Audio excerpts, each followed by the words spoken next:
What is good, everybody? This is your boy Mark B, aka Radio Dad, aka Finesse King. That's something somebody else called me. My girl CC did. Just wanted to cover a topic that I think a lot of people kind of get twisted. Racism. There's levels to it that I don't think we understand. Like I think a lot of and a lot of reason why we are still not able to really have a real conversation about it is because we're too immature in our thinking about it. Some of us still think that racism has everything to do with color. We sit there and we'll say that, some people think that skin tone can make you racist or make you not racist. They believe that there's some genetic code within white people's skin that makes them racist. And it's a juvenile mindset, because here in this country where it's dominated by white people and white culture, then yes, the race of the people who are going to be racist or who are racist are white. But you go to an area where it's mostly Asian, or you go to an area where it's mostly Indian, or any other race is the dominant culture, then you'll find that they're racist towards people that aren't their skin color either. So does that mean that every one of those races besides black hold some kind of genetic code that gives them some predisposition to racism? No. It's a system. It's a way of thinking. And the reason why we aren't able to get past it is because we have friends who are white, we have friends who are different races, and we refuse to have the conversation with them. And that conversation will both enlighten me and enlighten them. But to be polite, we don't have those kind of conversations because it's a touchy subject, and we might bring out some things about them or about, what they allow in their circle that may cause them to feel bad. And we don't want to do that. So in order to preserve somebody's feelings, we will have a 20-year relationship with somebody and not mention race. Or maybe not 20 years, 10 years, 5 years, and not mention race as it pertains to them, only as it pertains to the country in a general sense.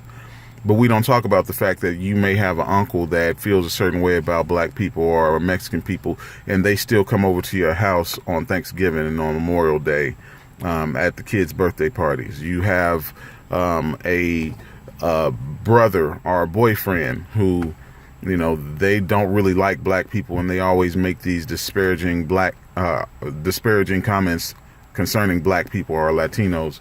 But I love them and they treat me well, so I don't kick them out of my house or kick them out of my life. And because we don't have those conversations, many white people, most actually, think that something is not considered racist unless you add the word nigger on it. Well, yeah, I said that I prefer people of my skin color, and that I don't really associate myself with people outside of that. And if I have an opportunity to hire somebody and they were brown skin, I wouldn't hire them. But I'm not racist. I didn't say nigger or anything. And that's actual thought that people have. But if we think about racism as a system, right? It's a system of suppression, and it suppresses any group that is different, or that has a different shade of color. Color does come into play when you're talking about the triggers for racism. How do they know who to target? Well, we'll target things on a superficial level. Skin color. Skin color is easy to target because you may be able to hide the fact that you're gay. You may be able to hide the fact that you're a wife beater, or that you're angry, or that you are sick, or that you're mentally disturbed. You can hide all those things, but you can't hide your color. I can see that. And that's different from me. You may even be able to suppress your culture. You can't suppress your color, though.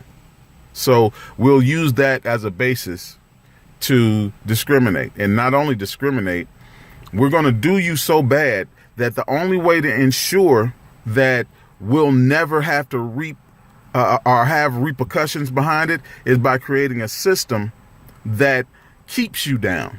So I'm going to rape you. I'm going to enslave you. I'm going to kidnap you. I'm going to then, once I'm forced to free you because there's other white people that aren't making enough money without slaves, or there's more white people making less money without slaves than there are white people making money with slaves.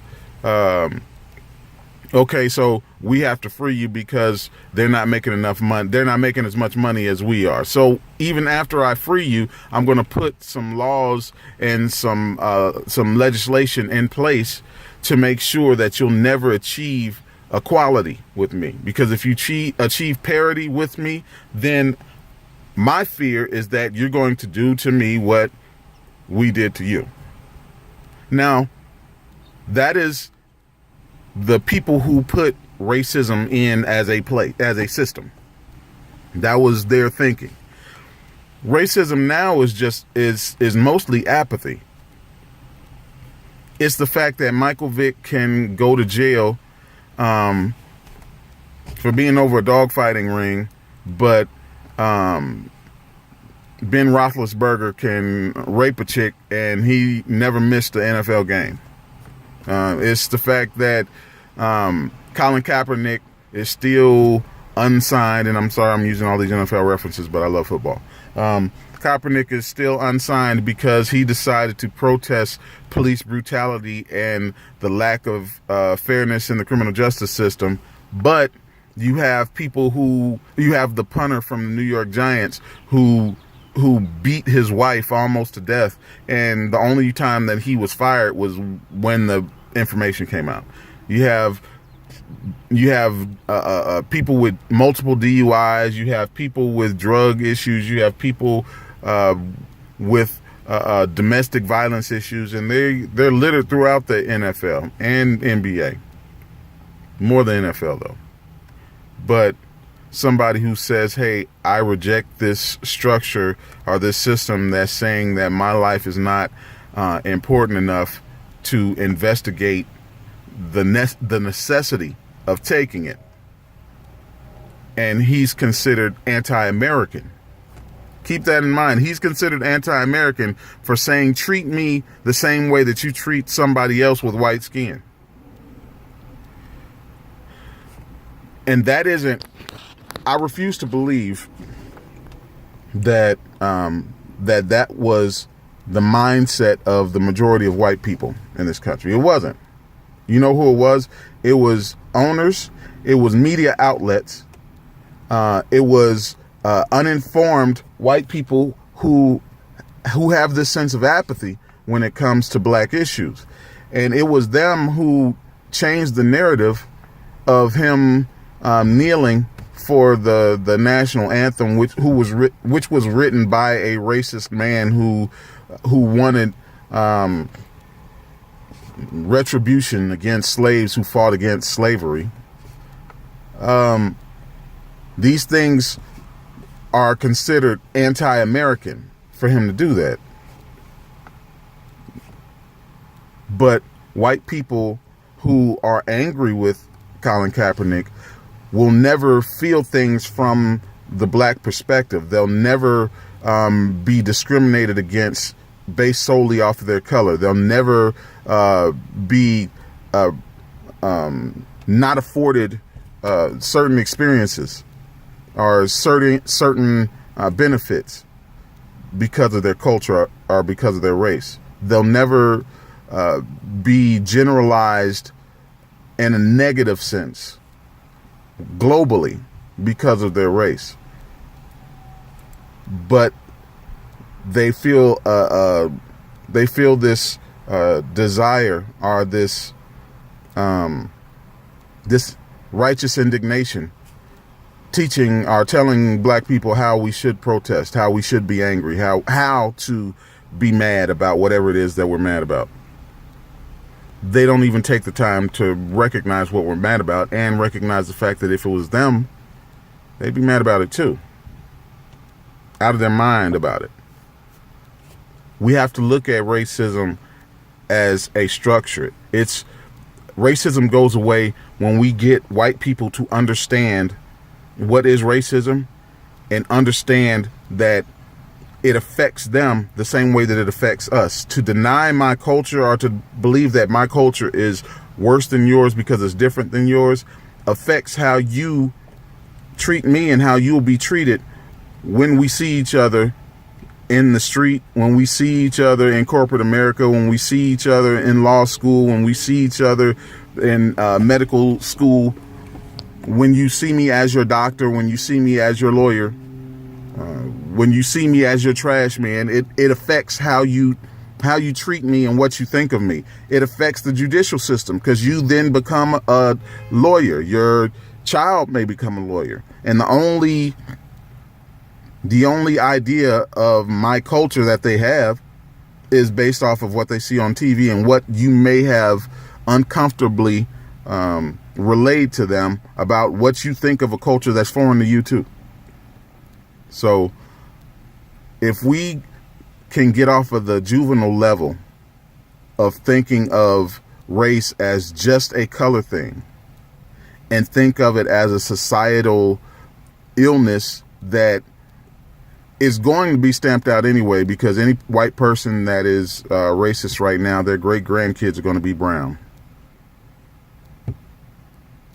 So we should probably get to know each other's culture, so that we can take elements of it, the best elements of it, and build a better society. My thoughts. I already went too long. I try and keep these around 5 minutes or so, but I get the blabbing. So if you like what I said, share, subscribe. I appreciate you for it. I'll be building up my YouTube channel. I'll be talking about a couple different things. It may range from sports to politics to religion, to relationship. It'll be some of everything. So I appreciate you, and I'm out.